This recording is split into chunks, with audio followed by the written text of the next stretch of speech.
कुछ त चओ तूं सिंध जहिड़ी छोकिरी, केरु तुंहिंजे रूह में आहे लथो, कहिड़ी छाती ते रखियो आहे तो मथो, छांव थींदी थी वञी तूं पोपरी, कुछ त चओ तूं सिंध जहिड़ी छोकिरी।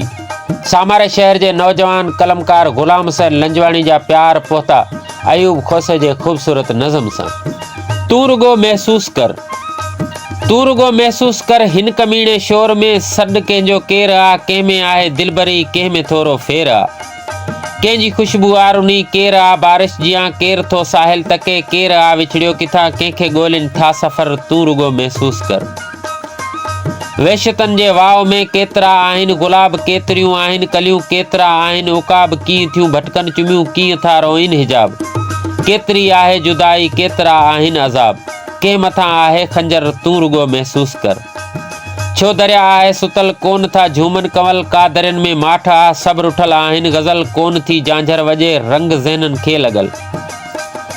दर्द जो छेड़ो ना ज़ंग ज़हननि ते लॻल, ख्वाब आहिनि दर बदर, तूं रुगो महसूस कर।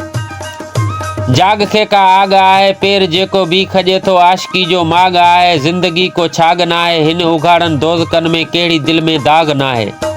रूह में को आहे बर, तूं रुगो महसूस कर।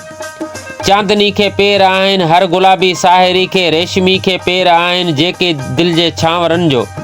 सांवरो को टहक आहिनि, को बि ॼाणे ई नथो केॾा दिल ते चहक आहिनि, पिया खजनि केॾा पत्थर, निंड मां छोड़े अखियूं, दूर फैलाए नज़र, तूं इहो महसूस कर, तूं रुगो महसूस कर।